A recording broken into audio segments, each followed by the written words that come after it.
Bonjour à toutes et à tous. Donc aujourd'hui, on va revenir sur les bases. N'hésitez pas à répéter. Ensuite, vous faites votre séance en fonction de vos besoins.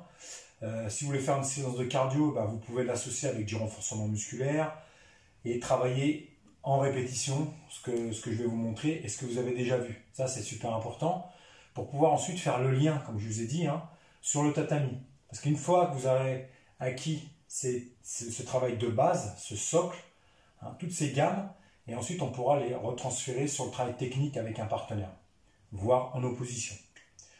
Premier travail, juste les placements, ici. D'accord? Donc cherchez vraiment des placements avec le poids de corps. Pas simplement consommer, mais vraiment sentir la manche et le revers. Une fois à droite et une fois à gauche. Et je peux aussi m'arrêter et vraiment ressentir cette manche et revers. Deuxième passage, 1, 2, j'oriente mon pied. Donc mon transfert de poids de corps il va se faire sur ma jambe pour pouvoir libérer cette jambe. D'accord? Parce que si je tourne et que je laisse mon poids là, je risque de me faire mal au genou et je ne suis pas efficace pour déséquilibrer. Donc tranquillement, 1, 2, et je reviens. 1, 2, et je reviens. Ensuite, je tourne complètement. 1, 2, 3. 1, 2, 3. Mawari Sabaki. 1, 2, 3. 1, 2, 3. Et toujours prendre conscience de ces appuis. C'est vraiment une base qui est très importante. Les appuis au sol qui vont me permettre d'être efficace lorsque je vais vouloir déséquilibrer. Ensuite, si je veux dynamiser mon mouvement, à partir du moment où j'ai compris les appuis au sol, je vais chercher des Mawari Sabaki, c'est-à-dire le tourner, sans chercher à vouloir placer le haut du corps, c'est toujours chercher à placer ses appuis, puisqu'on va démarrer du sol pour faire un transfert de force au niveau des bras. Donc je suis ici, 1, 2, 3, 4. Et la tête, elle tourne en dernier.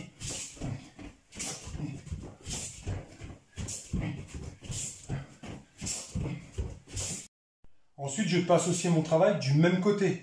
Faire un nombre de répétitions, par exemple, à droite, et un nombre de répétitions à gauche.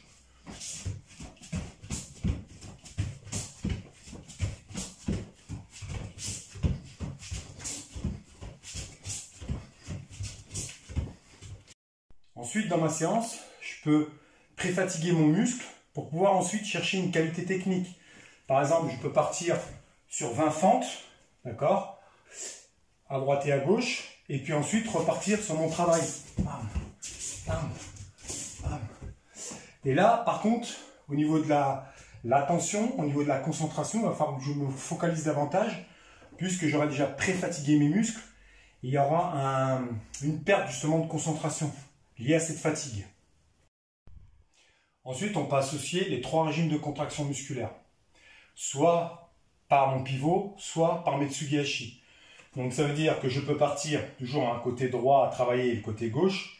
Je peux partir en concentrique et excentrique, ici, et puis faire les Tsugi-Hachi, par exemple. Je peux être en isométrie, et puis faire les placements, bam. Ou je peux associer la pliométrie, et même chose, le Tsugi-Hachi, et peut-être mes placements. C'est à moi de varier ensuite mon travail en fonction de ce que je veux faire, et de la séance de la journée que je me suis fixé. Par contre, cherchez toujours les placements corrects pour pouvoir être efficace ensuite avec un partenaire. On peut associer le travail de bras. Donc là, on n'est pas dans du renforcement musculaire, on est sur de la prise de sensation, du placement. Donc comme tout à l'heure, le pied légèrement entré. Le pied légèrement entré pour pouvoir tourner. D'accord? Et puis là, j'ai juste travaillé cette notion de saisie. Revers, manche. Juste ce travail. Cherchez à tasser et à ouvrir. Tasser, ouvrir. Et la tête. Le regard toujours vers le poignet. Là. Là. Et je cherche vraiment à visualiser un kimono pour pouvoir justement... Ensuite, on continue le travail. On peut rentrer dans des techniques comme Uchimata, Aregoshi, d'accord, avec le placement, le demi-tour et le lever de la jambe. sans aller trop vite. C'est vraiment bien ressentir toutes les phases hein, de Kozushi, Tsukuri, la préparation du déséquilibre. Le Gaki, on ne l'a pas, donc on ne va pas le faire. Et ça nous permet justement de freiner et d'être vraiment pleinement dans ces deux facteurs. Hein, donc je suis ici, bien sentir le déséquilibre, le placement, comme si j'avais mon partenaire ici. Et là, je viens faucher la hanche.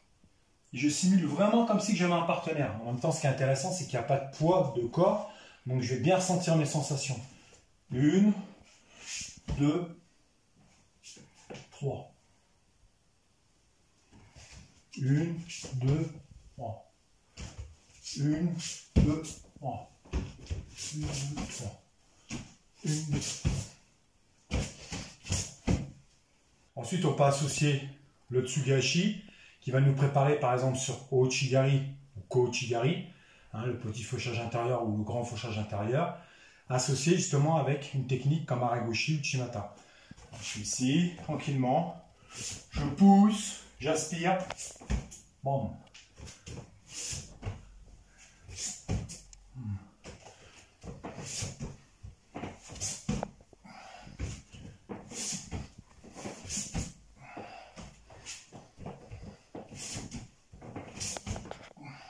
Alors bien sûr, bien évidemment, le but de cette séance, c'est que vous acquériez des habiletés techniques fondamentales liées aux projections, là, pour pouvoir, comme je vous dis, dès la rentrée, être opérationnel sur les placements de corps, les formes de corps, les placements, et de comprendre dans un premier temps nos positions, nos appuis au sol pour pouvoir rentrer dans la technique. Donc là, une fois que vous aurez acquis tout ça, ça sera intéressant justement de creuser un petit peu avec le partenaire derrière. Donc n'hésitez pas vraiment à répéter. Plus vous allez répéter, plus vous allez acquérir le mouvement. Donc faites-le, revenez un petit peu sur la vidéo pour regarder si vos placements sont corrects. Faites en fonction de vos sensations, hein, mais visualisez toujours quelque chose que vous avez dans les mains. Pas simplement dire je fais des exercices pour faire des exercices. Sinon, faites des pompes, des abdos. Voilà, là, c'est autre chose. Là, vous êtes vraiment comme si vous étiez avec un partenaire. On appelle ça le Tendoku Renshu. Hein, c'est le travail dans le vide, sans partenaire. Un peu comme le shadow boxing en boxe ou en pied-point. Bon courage à vous et entraînez-vous bien.